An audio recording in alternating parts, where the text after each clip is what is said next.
Agreement పేపర్స్ని చింపేసి జ్యోత్స్నాకి shock ఇచ్చిన పారిజాతం twist అదిరింది. కార్తీక దీపంలో ఏం జరగబోతుందో ముందుగానే మీరు తెలుసుకోవాలనుకుంటే తప్పకుండా వీడియోని లైక్ చేయండి. జ్యోత్స్నాక అయితే పారిజాతం ఊహించని షాక్ అయితే ఇవ్వబోతుంది. చివరి వరకు స్కిప్ చేయకుండా చూసేయండి. జ్యోత్స్న అయితే కార్తీక్ని తన మెడలో తాళి కట్టమని అడుగుతుంది. అప్పుడే కార్తీక్ అయితే పిచ్చి పిచ్చి వేషాలు వేయకు జ్యోత్స్న, తాళిబొట్టు తీసుకువచ్చి నీ మెడలో కట్టేయమంటే దానికేంటి అర్థం? నేనెందుకు అలా చేస్తాననుకుంటున్నావు? ప్రాణం పైన నీ మెడలో నేను తాళి కట్టను అని అంటూ ఉంటాడు కార్తీక్ అయితే. అప్పుడే ఇక అటువైపుగా వెళ్తున్న దాసు వీళ్ళిద్దరినైతే చూస్తాడు. ఇదేంటి కార్తీక్ జ్యోత్స్న ఇక్కడున్నారు, అసలు ఏం జరుగుతుంది వీళ్ళిద్దరి మధ్య? జ్యోత్స్న చేతిలో తాళుందేంటి అని అనుకుని చాటుగా వాళ్ళ మాటల్ని వింటూ ఉంటాడు దాసు అయితే. అప్పుడే ఇక దాసు దగ్గరికి వచ్చి అసలు ఏం జరుగుతుంది వీళ్ళిద్దరి మధ్య అని వింటూ ఉంటాడు. అప్పుడే కార్తీక్ అయితే, చూడు జ్యోత్స్న, ఇప్పటి వరకు ఏదో ఆకతాయితనంగా చేస్తున్నావని వదిలేశాను, కానీ నువ్వు హద్దులు దాటిపోతున్నావు అని అంటూ ఉంటాడు. హద్దులేమీ దాటడం లేదు బావా, నేను సంతకానికి విలువిస్తాను అని చెప్పావు కదా, ఆ రోజు అగ్రిమెంట్ మీద సంతకాలు చేశావు. ఒకదాని మీద నువ్వు నా దగ్గరే నేను చెప్పినట్టు చెయ్యాలి, నా ఇంట్లో డ్రైవర్గా ఉండాలి అని నేను రాశాను. సరేనని సంతకం పెట్టాను కదా అని చెప్పి నువ్వు డ్రైవర్గానే ఉంటున్నావు, నేను చెప్పిన చోటుకి వస్తున్నావు, అన్నీ బాగానే ఉన్నాయి. ఇంకా కాగితాలు ఖాళీగా ఉన్నాయి బావా, దాంట్లో నా ఇష్టం వచ్చినది నేను రాసుకుంటాను. అది నీతో పెళ్ళైనా అవ్వచ్చు, లేకపోతే మరేదైనా కూడా అవ్వచ్చు అని అంటూ ఉంటుంది జ్యోత్స్న. ఇక ఆ మాట విని ఒక పక్క కార్తీక్, మరో పక్క దాసు కూడా షాక్ అయిపోతూ ఉంటారు. అప్పుడే ఇక కార్తీక్ అయితే, చూడు జ్యోత్స్న, నువ్వేదైనా రాసుకో, కానీ నీ మెడలో నేను మాత్రం తాళి కట్టడం అనేది ఎప్పటికీ కూడా జరగదు. పిచ్చి పిచ్చి వేషాలు వేయకుండా బయలుదేరు అని అంటూ ఉంటాడు కార్తీక్ అయితే. తర్వాత ఇక దాసు అయితే ఈ విషయాలన్నీ కూడా అమ్మతో చెప్పాలి, అమ్మే దీనికి కరెక్ట్ అయిన మొగుడు అని అనుకుంటూ వెంటనే దాసు అయితే ఇక పక్కకు వెళ్ళి పారిజాతానికి ఫోన్ చేస్తాడు. పారిజాతానికి ఫోన్ చేసి, అమ్మ, ఇక్కడ జ్యోత్స్న ఏం చేస్తుందో తెలుసా అని అంటూ ఉంటాడు.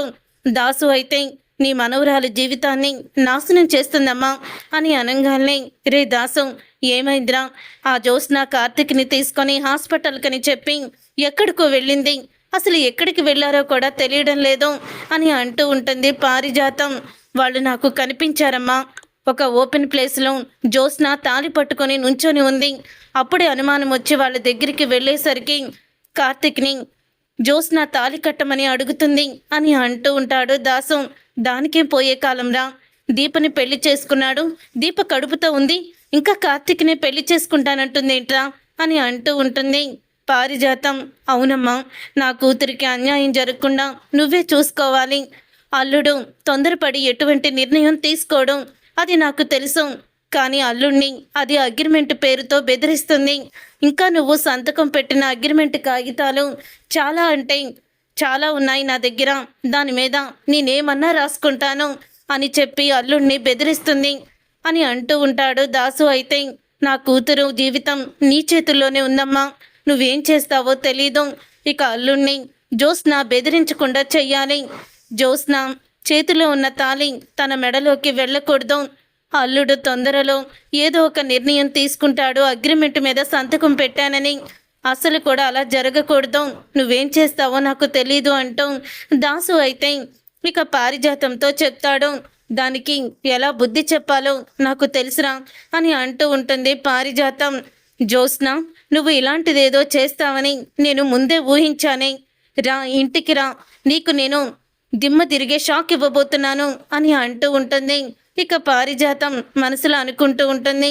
ఇంతలో జ్యోత్స్న అయితే, చూడు బావా, ఈరోజే నువ్వు సంతకం పెట్టిన అగ్రిమెంట్ మీద నా ఇష్టం వచ్చినట్టు నేను రాయబోతున్నాను, దాని ప్రకారం నువ్వు ఇక నాతో నువ్వు ఉండాల్సిందే అని జ్యోత్స్న అంటూ ఉంటుంది. అప్పుడే కార్తీక్ అయితే జ్యోత్స్న వైపు చూసి కోపంతో రగిలిపోతూ ఉంటాడు. తర్వాత పారిజాతం, ఏ అగ్రిమెంట్ని అడ్డం పెట్టుకొని కార్తీక్ని నీ సొంతం చేసుకోవాలని అనుకుంటున్నావో ఆ అగ్రిమెంటే నీకు లేకుండా చేస్తాను, చూస్తూ ఉండు అని అంటూ పారిజాతం అయితే జ్యోత్స్న గదిలోకి వెళ్ళి మొత్తం గదంతా కూడా వెతుకుతుంది. అప్పుడే అగ్రిమెంట్ కాగితాలు అయితే కనపడతాయి పారిజాతానికి. ఇక వెంటనే ఈ అగ్రిమెంట్ని అడ్డం పెట్టుకునే కదా నువ్వు నా మనవరాన్ని పని మనిషిని చేసి నా మనవడిని డ్రైవర్ కింద నీ ఇష్టం వచ్చినట్లు తిప్పుకుంటున్నావు అని అంటూ ఉంటుంది పారిజాతం. అప్పుడే ఇక జ్యోత్స్న అయితే, చూడు బావా, ఈ రోజుతో నీ పెళ్లి రోజు పూర్తయిపోయింది. నీ పెళ్లి రోజు నాడు నిన్ను నాతోనే ఉంచుకోవాలని అనుకున్నాను, మొత్తానికి సాధించాను అని జ్యోత్స్న మాట్లాడుతూ ఉంటుంది కారులో వెళ్ళేటప్పుడు. అప్పుడే ఇక జ్యోత్స్న మాటలకి కార్తిక్ అయితే ఏమి మాట్లాడడం, మౌనంగానే ఉంటాడు. పాపం నేను ఇచ్చిన షాక్కి బావకి నోటి మాట రావటం లేదన్నట్టుంది అని అనుకుంటూ ఉంటుంది జ్యోత్స్న. తర్వాత ఇక పారిజాతం అయితే అగ్రిమెంట్నిచ్చి ముక్కలు ముక్కలుగా చింపేసి డస్ట్బిన్లో వేసేస్తుంది. ఇంతలో కార్తీక్ అయితే జ్యోత్స్నాని తీసుకుని వస్తాడు. సుమిత్ర అయితే, అమ్మ జ్యోత్స్న, ఏమైంది, హాస్పిటల్కి వెళ్ళావు కదా అని అంటూ ఉంటే, అవును మమ్మీ, కొంచెం తలపోటుగా ఉంది, అందుకే వెళ్ళాను, ఇప్పుడు బాగానే ఉన్నాను, నువ్వేమీ కంగారు పడుకో అని అంటూ ఉంటుంది జ్యోత్స్న. అప్పుడు ఇక కార్తీక్ అయితే కారు తాళాలు ఇచ్చేస్తూ నేను ఇంటికి వెళ్తున్నాను అని అంటూ ఉంటాడు. వెళ్ళు బావా, అసలు ఇవాళ మీ పెళ్లి రోజు, అనవసరంగా నాతోనే సరిపోయింది నీకు, పాపం దీప ఫీల్ అవుతుందేమో అని అంటూ జ్యోత్స్న అయితే వెటకారంగా మాట్లాడుతూ ఉంటుంది కార్తీక్ని చూసి. తర్వాత కార్తీక్ అయితే వెళ్ళిపోతాడు. నువ్వు వెళ్ళి రెస్ట్ తీసుకో అని అంటూ ఉంటుంది ఇక జ్యోత్స్నతో సుమిత్ర. అప్పుడే ఇక జ్యోత్స్న అయితే తన గదిలోకి వెళ్తుంది. వెళ్ళంగానే పారిజాతం అయితే అక్కడ ఉంటుంది. పారిజాతాన్ని చూసి అప్పుడే ఇక అడుగుతూ ఉంటుంది జ్యోత్స్న, నువ్వేంటి నా గదిలో ఉన్నావు, నా గదిలో ఏం చేస్తున్నావు అని అడుగుతూ ఉంటే, నీ గదిలో ఏం చేస్తే నీకెందుకే అని అంటూ ఉంటుంది పారిజాతం. అప్పుడే ఇక జ్యోత్స్న అయితే, నువ్వు బయటికి వెళ్ళు, నాకు పనుంది అని అంటూ ఉంటే, నేను వెళ్ళను అని అంటూ ఉంటుంది పారిజాతం. నీకు ఈ మధ్య పిచ్చి పట్టింది గ్రాని, అందుకే పిచ్చిగా ప్రవర్తిస్తున్నావు అని అంటూ ఉంటుంది జ్యోత్స్న. పిచ్చి ఎవరికి పట్టిందో, మూర్ఖత్వం ఎవరికి ఎక్కువైందో నాకు తెలుసులేవే అని అంటూ ఉంటుంది పారిజాతం అయితే జ్యోత్స్నతో. అప్పుడు ఇంకా జ్యోత్స్న వెళ్ళి అగ్రిమెంట్ పేపర్స్ని వెతుక్కుంటుంది. కానీ పేపర్స్ అయితే ఎక్కడా కూడా కనిపించవు. పేపర్స్ కనిపించకపోయేసరికి అప్పుడే ఇక జ్యోత్స్న అయితే షాక్ అయిపోతూ, ఇదేంటి పేపర్స్ కనిపించడం లేదు, ఇప్పుడు ఏం చెయ్యాలి అని ఆలోచిస్తూ ఉంటుంది.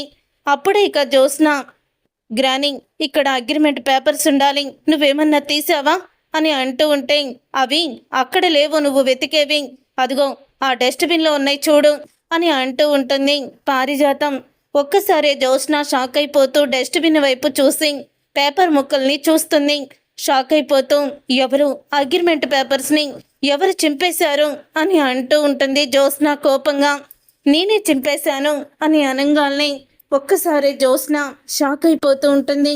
గ్రాని, ఏం మాట్లాడుతున్నావు నువ్వు, అగ్రిమెంట్ పేపర్స్ని ఎందుకు చింపేశావు అని అంటూ ఉంటే, ఆ అగ్రిమెంట్ పేపర్స్ని అడ్డం పెట్టుకొని కార్తిక్ గారిని బెదిరిస్తూ పెళ్లి చేసుకోవాలని అనుకుంటున్నావు కదే నువ్వు, అందుకని ఆ పేపర్స్ని చింపేశాను.